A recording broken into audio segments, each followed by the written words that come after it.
Pasukan pelopor adalah unsur pelaksana utama di jajaran Korps Brimopolri yang memiliki tugas pokok untuk membina dan mengerahkan kekuatan fungsi pelopor guna melaksanakan tugas extraordinary event, penanganan kelompok kriminal bersenjata atau KKB, penanganan perang asimetris, Special Force and Task Force, emergency policing, penanganan konflik sosial berbasis SARA, border policing, pengamanan kegiatan investasi strategis, VIP protection, disaster policing, penanganan pandemi, memberikan bantuan tindakan pertama di tempat kejadian perkara atau TPTKP, dan pengolahan tempat kejadian perkara atau olah TKP untuk mendukung proses penyidikan, serta tugas lain pada lingkup tugas pokok Polri. Guna mendukung pelaksanaan tugas tersebut di atas, pasukan pelopor Korbrimob dibekali dengan kemampuan perorangan dan kemampuan satuan, di antaranya kemampuan gerilya anti-gerilya, jungle warfare, urban warfare, penindakan huru-hara, anti-anarki, respond to active shooter incident, search and rescue, VIP protection, dan tactical medic. Sejarah singkat pelopor didahului dengan Rangers sebagai pionir pelopor pada tahun 1955 sampai dengan tahun 1956. Dikirim 15 personel untuk mengikuti pendidikan di Okinawa, Jepang, dan Filipina. Kemudian, pada tahun 1956, dilanjutkan perekrutan sejumlah 15 personel dari lulusan SPN Sukabumi yang lulus seleksi untuk dididik kualifikasi Rangers di Sekolah Pendidikan Mobile Brigade atau SPMB di Porong, Watu Kosek, dan pada tanggal 14 September tahun 1959. Dididik 3 angkatan sebagai cikal bakal pembentukan satuan Ranger yang terdiri dari angkatan pertama sejumlah 196 orang yang kemudian ditempatkan di Kompi 5994 Rangers dipimpin oleh Komandan Kompi AKP KE Lumi. Kemudian angkatan kedua dididik sejumlah 169 orang yang selanjutnya ditempatkan di Kompi 5995 Rangers dipimpin oleh Komandan Kompi AKP Anton Sujarwo. Angkatan ketiga dididik sejumlah 242 orang dan ditempatkan di Kompi 5996 Rangers dipimpin oleh Komandan Kompi AKP Saim. Tetapi karena AKP Saim ditugaskan ke luar negeri, maka ditunjuk AKP Budaya Sumaria sebagai pejabat sementara Komandan Kompi 5996. Pada tanggal 13 Maret 1961, Kompi Ranger diubah nama menjadi Kompi Pelopor dan dikembangkan menjadi Batalion 1232 Pelopor. Selanjutnya pada akhir tahun 1961, dikembangkan lagi menjadi Resimen Pelopor atau Menpor. Pembentukan dan perubahan nama Resimen Pelopor atau Menpor atas prakarsa dari Presiden Republik Indonesia Insinyur Soekarno yang menghendaki nama Indonesia bagi satuan-satuan TNI dan Polri, serta bertujuan untuk menunjukkan jiwa nasionalisme bangsa Indonesia. Perubahan Kompi Ranger menjadi Kompi Pelopor dan pengembangan menjadi Batalion Pelopor serta Resimen Pelopor atau Menpor tersebut dilakukan pada masa kepemimpinan Kapolri Raden Soekarno Djojonagoro. Raden Soekarno Djojonagoro lahir pada 15 Mei 1908 di Banjarnegara, Jawa Tengah. Sang ayah Raden Adipati Aryo Djojonagoro II kala itu merupakan Bupati Banjarnegara, sedangkan ibunya bernama Raden Ajeng Rahmat Mangun Prawiro. Soekarno Djojonagoro memulai pendidikannya pada tahun 1914 di Hollands Inland School atau HIS di Banjarnegara. Kemudian melanjutkan sekolah di Miriwin Gebers Lanjiri Onderwits atau MULO di Purwokerto dan Opleiding School for Inlandse Ambtenaar atau OSPIA di Magelang. Setelah tamat sekolah di OSPIA pada September 1928, kemudian Soekarno Djojonagoro diterima bekerja sebagai Ambtenaar Beach di Inlandse Bestuurdienst atau AIB pada kantor kewedanaan Aji Barang, Kabupaten Purwokerto.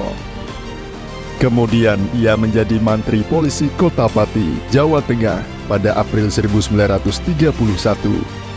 Asisten Wedana di Kabupaten Banyumas pada 1934. Kepala Seksi 4 Candi Baru Semarang pada 1942. Kepala Kepolisian Salatiga pada 1943. Bakubetsu Keisatsu Taiku atau Komandan Polisi Istimewa Semarang pada 1944. KB Kacu atau Kepala Penjagaan di Semarang. Setelahnya, Kepala Umum Kantor Besar Polisi Semarang pada 1945.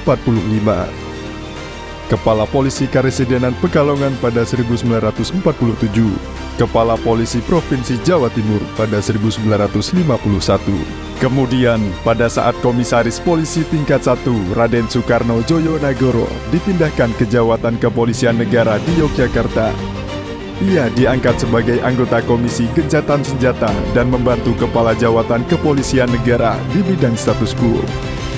Pada saat meletusnya pemberontakan PKI di Madiun dalam bulan September 1948, ia kembali ditugaskan ke daerah Solo, Purwodadi, Kudus, dan Cepu guna membantu menyusun kembali kepolisian yang telah kocar-kacir akibat diserang oleh PKI.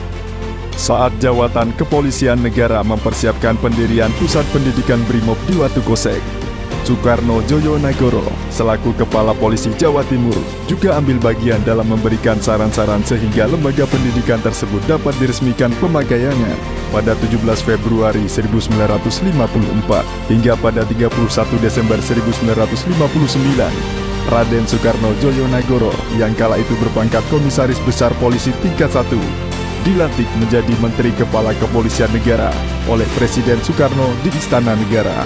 Dengan berbagai kemampuan yang dimiliki pasukan pelopor Korbrimob, sejauh ini telah mampu menorehkan prestasi yang membanggakan, di antaranya keberhasilan dalam penanganan kelompok kriminal bersenjata di Aceh, Papua, Poso, Sulawesi, penanggulangan huru-hara di ibu kota Jakarta dan berbagai kota lainnya, penanganan konflik sosial di Sampit, Kalimantan Tengah, Bali Nuraga, Lampung Selatan, Ambon, Maluku, dan Ternate, Maluku Utara. Operasi kemanusiaan dalam penanganan bencana alam berupa gempa bumi di Nusa Tenggara Barat, gempa bumi di Cianjur, Jawa Barat, dan gempa bumi di Palu, Sulawesi Tengah. Tugas evakuasi kecelakaan pesawat Sukhoi dan Sriwijaya Air. Operasi Manta Brata tahun 2023 hingga 2024. Pengamanan pemilu serta penanganan event internasional, pengamanan kegiatan olahraga internasional MotoGP Mandalika tahun 2022, G20 di Bali tahun 2022, KTT ASEAN ke-43 tahun 2023, KTT AIS tahun 2023, Indonesia Africa Forum and High Level Forum on Multi-Stakeholder Partnership tahun 2024, serta ikut andil dalam misi perdamaian dunia dengan mengirimkan pasukan FPU ke Sudan dan MINUSCA Afrika. Di balik prestasi dan keberhasilan yang telah ditorehkan pelopor tersebut, tidak serta-merta dapat terwujud tanpa didasari dengan peningkatan pengetahuan, keterampilan, dan sikap kerja yang memadai. Maka dari itu, para prajurit pelopor selalu dan tidak akan pernah berhenti untuk berlatih dalam meningkatkan kemampuan perorangan maupun kemampuan satuan, guna mendukung pelaksanaan tugas-tugas di masa yang akan datang. Kegiatan-kegiatan peningkatan kemampuan yang sudah dilakukan pasukan pelopor tersebut, diantaranya berupa latihan bersama dengan kepolisian luar negeri, pelatihan counter teroris dengan negara Turki dan Perancis, Joint Sniper Training dengan kepolisian negara Jerman atau GSG-9, dengan sandi latihan Padma Adler 2023, gabungan dengan pasukan Gegana, serta turut berpartisipasi pada kegiatan kepolisian internasional berupa SWAT Challenge tahun 2023 dan 2024, gabungan dengan pasukan Gegana yang diselenggarakan di Dubai, Uni Emirat Arab.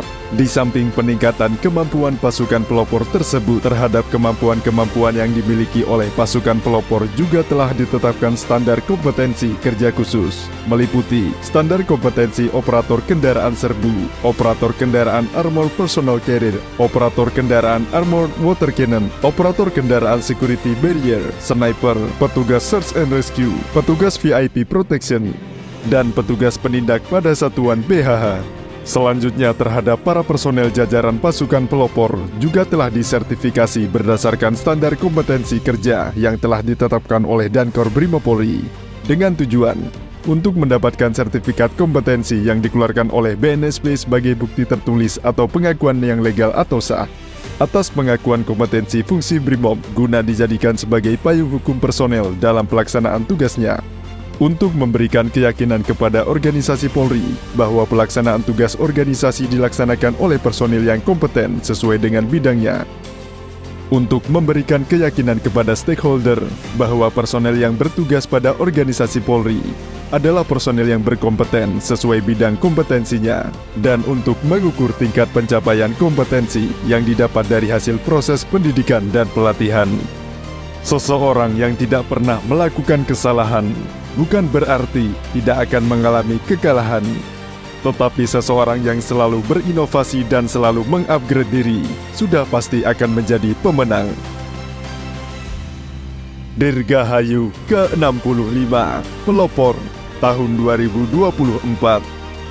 Dengan skill, spirit, dan stamina pelopor, kami siap melakukan yang terbaik untuk Negara Kesatuan Republik Indonesia guna menyongsong Indonesia Emas 2045.